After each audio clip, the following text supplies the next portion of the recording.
un tema que, por desgracia, en política muchas veces ocurre, que las cosas se quedan sencillamente en el papel.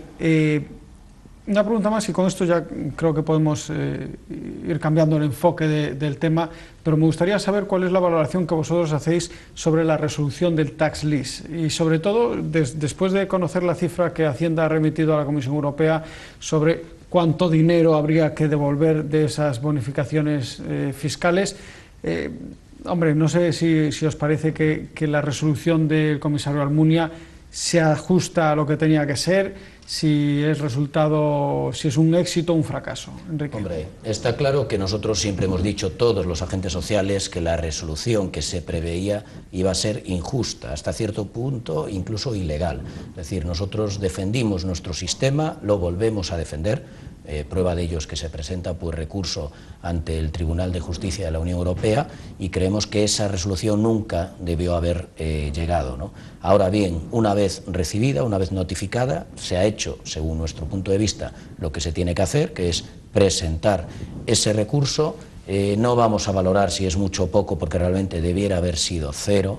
Sí advertimos en su día y lo ratificamos que tal como tenía el comisario Almunia pues estructurada esa resolución, el resultado iba a ser 2.800 millones de euros, volvemos a decirlo, pero obviamente, como todos sabemos, ha habido varias fases y en esas fases finalmente la resolución ha sido mejor, pero sigue siendo pues injusta, ¿no? Decir que Galicia, que comentaba antes Diego, Galicia fue la primera comunidad que trajo la mala nueva a España de lo que se nos venía encima. Han sido los representantes de la industria naval gallega los que hemos estado allí, los que hemos traído, por desgracia, esa información. A raíz de ahí, ha sido desde Galicia, desde donde se ha batido el cobre en todo este asunto. Hemos estado en primera línea, aunque sea para un tema pues desgraciado, ¿no? Por lo tanto, valoración, pues lógicamente injusta, cercana de lo ilegal, y ahora toca pues esperar a que se ponga en valor el nuevo tax lease. Tomás. Pues es desde luego un escollo más que tenemos que salvar. Es decir, nosotros seguimos pensando que el sistema antiguo era perfectamente legal. A mayores, independientemente de que tengas que modificar algunos de los aspectos del propio modelo de tax lease, creemos que había suficiente seguridad jurídica, proporcionalidad, etcétera, etcétera, como para que no hubiera que devolver absolutamente nada, tal como se hicieron en otros países. Y entonces, hombre, pues dentro de la devolución podemos decir que a nivel de cantidades parece que es una cantidad menor de lo que podría haber sido, pero es un gran problema. O sea, estamos hablando de 126 millones de euros, creo recordar, ¿no? Es un gran problema, no solo por la cantidad, sino por la incertidumbre que crea. En estos momentos hay que hacer el triple de labor o el cuádruple de labor para convencer a las entidades financieras para que participen en el nuevo esquema. O sea, es decir, es una dificultad a mayores y que tenemos que salvar entre todos. Ahí sí que realmente es necesario el que todos de alguna manera garanticemos que el nuevo sistema es un sistema viable, que está totalmente aprobado, que no va a haber ningún problema, y yo creo que una vez que consigamos eso sí que se podrá aprobar alguna cosa. Pocas garantías puede dar el visto bueno de la Comisión Europea, teniendo en cuenta que ya teníamos un visto bueno de la anterior comisaria de la competencia, que a la hora de convencer a Joaquín Almunia de muy poquito ha servido, ¿no, Diego? Pois sí, lamentablemente é así. Bueno, nós evidentemente partindo da maior que compartimos no seu momento e seguimos compartindo co anterior sistema era absolutamente legal coas normas da competencia europea, porque evidentemente é moi análogo a dos outros países. Partindo desa base de non coincidir pois co dictame da Comisión, e por eso tamén está recurrido, evidentemente non quixéramos pensar se o traballo das administracións todas en conxunto cos agentes sociais, o traballo dos últimos 15 días antes desa decisión se houbera realizado nos últimos 11 ou 12 meses, moi probablemente esa dimensión fose aínda moito menor, ou quizáis incluso houbésemos chegado a convencer aos órganos da Unión de que era legal. Evidentemente o pasado está, agora o que queda é manexar esa situación con axilidade, con certa premura. Nos entendemos tamén que o Goberno Central ha feito esa labor de cos inversores e cos estruturadores de analizar en profundidade eso e evidentemente demandar unha resposta urxente e inmediata da Unión Europea. Non obstante, eso sí, lamentando o tempo perdido, lamentando que outro país como pode ser Francia, nunha situación moi similar, haya salido en menos da mitad do tempo do problema e que as nosas autoridades españolas non hayan sido que é bastante mellor parada que nós. Pero, non obstante, o que nos ten que facer é coller folgos e ánimos para seguir adiante e para avanzar. Ahora, desgraciadamente, no momento actual, esa labor de información, de comunicación, de posta en común de todos sobre o camiño que hai que pisar, sobre o terreno que hai que pisar, desgraciadamente ralentiza calquer tipo de saída. Esta semana se celebra aquí en Vigo la primera conferencia internacional de energía offshore, que además lo organizáis desde ASIME.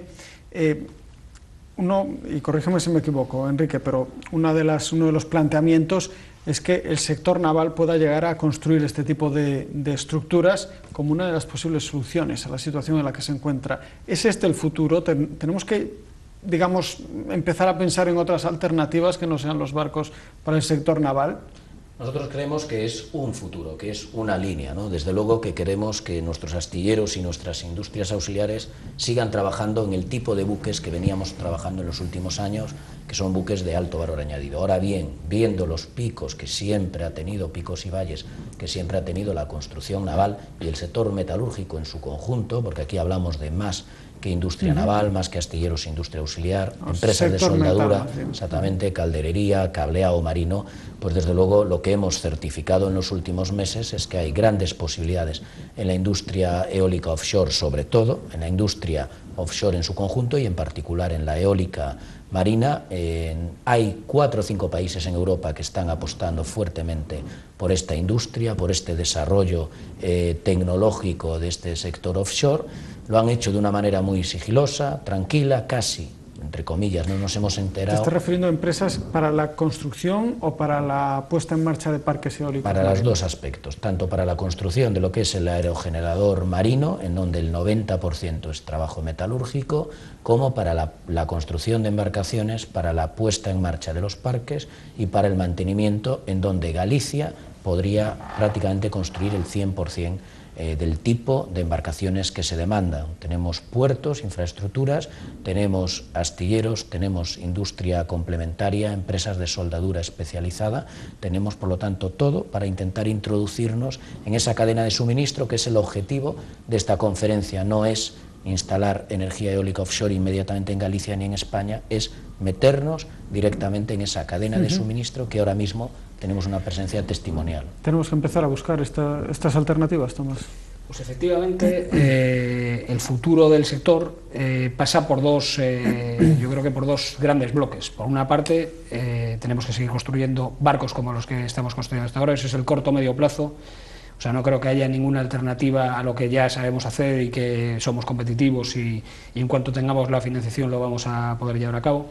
Sin embargo, es una visión de la propia Unión Europea y muchos países así lo están ya empezando a hacer, que hay que considerar el sector naval como un sector transversal a unos nuevos segmentos marítimos que van a tener mucho futuro, como es el tema de las energías renovables, eólicas o maremotrices, etcétera, etcétera, biotecnología marina offshore, acuicultura offshore, minería de altas profundidades, etcétera, etcétera. En el caso concreto de la energía eólica marina, estoy de acuerdo con Enrique que hay una gran oportunidad para las empresas, no solo para los astilleros, sino también para las empresas del metal en general. Quizás tenemos el hándicap de que no es posible en Galicia y en España en general la instalación de parques eólicos por un tema de cercanía de la plataforma continental en las profundidades. Esto se está desarrollando más en el Mar del Norte, en Irlanda, etcétera, etcétera, pero sí podemos entrar dentro de esa cadena de suministro, sobre todo embarcaciones, etcétera, etcétera. Sí, bueno, la fabricación de las piezas aquí no implica o no tiene por qué implicar necesariamente que los aerogeneradores se instalen en la costa gallega. Efectivamente. A los trabajadores me imagino que tanto les da construir piezas de aerogeneradores que piezas de barcos, o piezas de lo que sea. Evidentemente, os traballadores e as traballadoras o que queren é traballar e evidentemente todo o que sea abrir novos nichos de mercado, posibilitar novas opcións que poidan enriquecer a carteira de pedidos tanto dos hosteleiros como da industria do metal, pois evidentemente hai que saudala, no? Nos quizáis aí é onde tamén deberamos botar en falta o apoio da administración. Ao final, en todo ese recorrido se fan necesarios moitas veces compañeros de viaxe que axuden a desarrollar determinados proxectos e determinadas ideas. E aquí quizá teñamos que situar outro dos problemas que nós consideramos que ten o sector en Galicia e é que tamén votamos en falta, a pesar de que a SIME é a bandeira deste proxecto, tamén unha posición empresarial máis homoxénea, na que se primen as sinerxias de avance da actividade. Nos que vivimos nun sector naval que todos recoñecemos que tivo dúas reconversións, dúas importantes reconversións industriais nos 80 e nos 90, a realidade é que creemos que non se saliu suficientemente fortalecido daqueles problemas.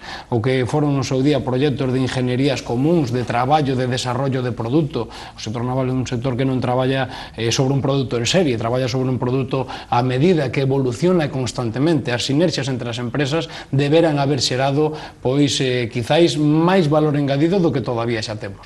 Deberamos ser bandeira tamén de outros produtos que subcontratamos.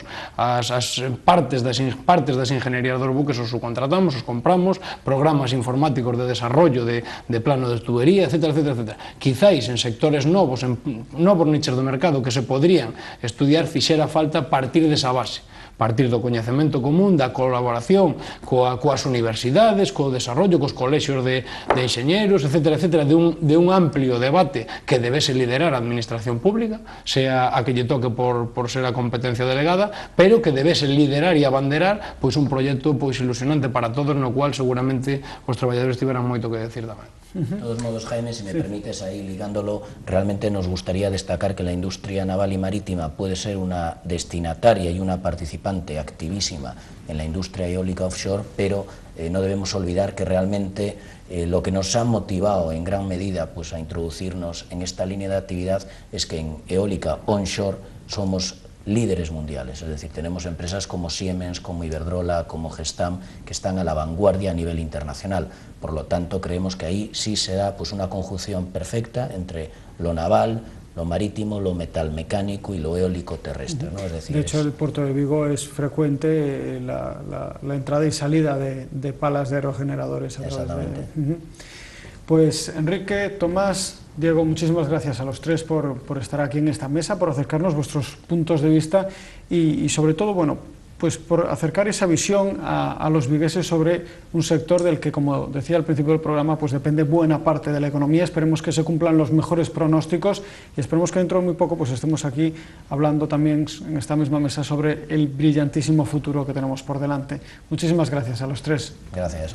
Y a ustedes, muchas gracias por acompañarnos. Un saludo, nos vemos en 7 días aquí en Vigo Debate.